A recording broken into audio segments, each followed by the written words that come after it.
శ్రీకృష్ణ పరబ్రహ్మణే నమః. అపర ఏకాదశి వృత్తాంతము. 15 రోజులకు ఓసారి వచ్చే ఏకాదశి తిథికి ఎన్నో ప్రత్యేకతలు ఉన్నాయి.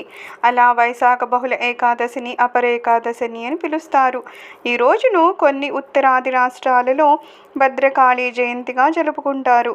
దక్ష యజ్ఞ సమయంలో శివుని భార్య సతీదేవి తనకు జరిగిన అవమానం తట్టుకోలేక అగ్నికి ఆహుతి అవుతుంది. ఆ సమయంలో ఉగ్రుడైన పరమేశ్వరుడు తన జటాజూటం నుండి భద్రకాళిని సృష్టించాడు. దుష్ట సంహారం చేసే ఈ భద్రకాళి అమ్మవారు ఉగ్రరూపంగా కనిపించిన భక్తులకు మాత్రము శాంతమూర్తే.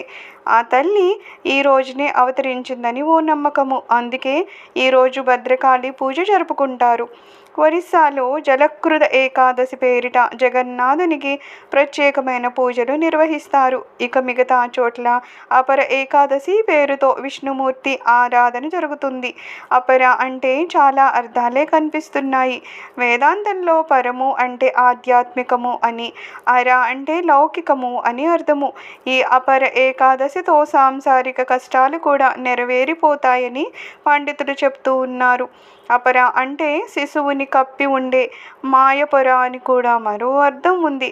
అపర ఏకాదశి రోజు భగవంతుని ఆరాధిస్తే మనసుని కమ్ముకొని ఉన్న మాయ కూడా తొలగిపోతుందని శాస్త్రవచనము. అపర ఏకాదశి గురించి సాక్షాత్తు విష్ణుమూర్తి ధర్మరాజుతో చెప్పినట్లు పురాణ వచనము. అపర ఏకాదశి రోజున తనను నిష్ఠగా పూజిస్తే పాపాలన్నీ తొలగిపోతాయని విష్ణుమూర్తి ధర్మరాజుతో చెప్పారట. ఇతర ఏకాదశి రోజుల్లో లాగని అపర ఏకాదశి నాడు కూడా దశమి నాటి సాయంకాలం నుండి ఉపవాసం ఆరంభించాలి. ఏకాదశి రోజు తలారా స్నానం చేసి ఇష్టదైవాన్ని పూజించి ఆ రోజంతా ఉపవాసం ఆచరించాలి. వండిన పదార్థాలను, బియ్యంతో చేసిన ఆహారాన్ని త్యజించాలి. రాత్రి వేళ జాగరణ ఉండి ద్వాదశ గడియల్లో పాలు తాగి ఉపవాస దీక్షను విరమించాలి. ఈ ప్రక్రియ అంతా కుదరకపోయినా ఏకాదశి ఉన్న రోజు మాత్రము పాలు, పండ్లతో గడుపుతూ ఉపవాసం ఉండే ప్రయత్నం చేసిన శుభాలు చేకూరుతాయని పురాణ వచనము. అపర ఏకాదశి రోజున శ్రీ మహావిష్ణువును, లక్ష్మీదేవిని పూజించడం వలన సుఖ సంతోషాలు, శ్రేయస్సు లభిస్తాయని శాస్త్రాలు చెబుతున్నాయి. పూజ కోసము తూర్పు వైపు ఒక పీఠాన్ని ఉంచి దానిపై పసుపు వస్త్రాన్ని పరచాలి. దానిపై విష్ణువు, లక్ష్మి విగ్రహాన్ని ఉంచాలి. తరువాత కలశాన్ని ప్రతిష్ఠించాలి. అనంతరము స్వామికి ధూపదీపం వెలిగించి పండ్లు, పూలు, తమలపాకులు, కొబ్బరికాయ, లవంగము మొదలైన పూజా సామగ్రిని సమర్పించాలి. ఉపవాసం ఉన్నవారు పసుపు ఆసనంపై కూర్చోవాలి. భక్తులు తమ కుడి చేతితో నీరు పట్టుకొని తమ కష్టాలు తీరాలని ప్రార్థించాలి. సాయంత్రము అపర ఏకాదశి శీఘ్ర కథను చదవాలి లేదా వినాలి. అపర ఏకాదశి వృత్తాంతము. శ్రీకృష్ణ యుధిష్ఠిర సంవాద రూపంలో బ్రహ్మాండ పురాణంలో వర్ణించబడింది. దాని మహత్యం ఏంటంటే ఆ వివరాలు నాకు చెప్పవలసింది అంటూ ధర్మరాజు శ్రీకృష్ణుడిని అడిగారు. దానికి శ్రీకృష్ణుడు ధర్మరాజుతో ఇలా అన్నారు: ధర్మరాజా, నీవు అడిగిన వివేకపూర్ణమైనటువంటి ప్రశ్న నిజానికి అందరికీ ఎంతో లాభదాయకమైంది.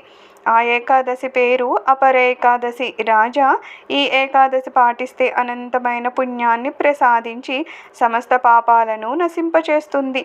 బ్రాహ్మణ హత్య, గోహత్య, భ్రూణ హత్య, పరనింద, అక్రమ సంబంధాలు, అసత్యవాదము, తప్పుడు సాక్ష్యాలు ఇవ్వడము, డంబములు చెప్పుకోవడము, డబ్బు కొరకు వేదాలను పఠించడము లేదా బోధించడము, స్వంత శాస్త్ర కల్పనం వంటి ఘోరమైన పాపాలైనా సరే ఈ ఏకాదశి వ్రత పాలనతో నశించిపోతాయి. మోసగాడు, మిథ్యా జ్యోతిష్కుడు, దొంగ వైద్యుడు వంటి వారు తప్పుడు సాక్ష్యమిచ్చే వారంతటి పాపాత్ములే అయినప్పటికీ ఇటువంటి పాపాలన్నీ అపర ఏకాదశి వ్రత పాలనతో దూరమవుతాయి.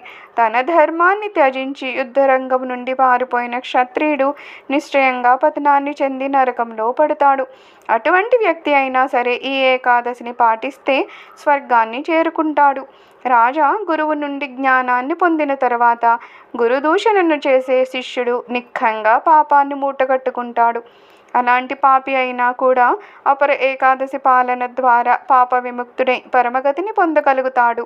రాజేంద్ర, కార్తీక మాసంలో పుష్కర తీర్థంలో ముమ్మార్లు స్నానము చేసిన ఫలితము పుష్యమాసంలో సూర్యుడు మకర సంక్రమణం చేసే సమయంలో ప్రయాగలో స్నానమాడిన ఫలితము, కాశీలో శివరాత్రి వ్రతాన్ని పాటించిన ఫలితము, గయలో విష్ణు పాదాల చెంత పిండ ప్రదానం చేసిన ఫలితము, గురువు సింహరాశిలో ప్రవేశించినప్పుడు గౌతమి నదిలో స్నానమాడిన ఫలితము, కుంభమేళా సమయంలో కేదారనాథ క్షేత్ర దర్శన ఫలితము, బదరీనాథ్ క్షేత్ర దర్శన పూజా ఫలము, సూర్యగ్రహణ సమయంలో కురుక్షేత్రంలో స్నాన ఫలము, ఏనుగులు, గుర్రములు, గోవులు, సువర్ణము, భూమి మున్నగు వాటిని దానమిచ్చిన ఫలము అన్నీ కూడా ఈ అపర ఏకాదశి వ్రత పాలనచే సులభంగా లభిస్తాయి. ఇది పాప వృక్షాన్ని కూల్చివేసే పదునైన గొడ్డలి వంటిది.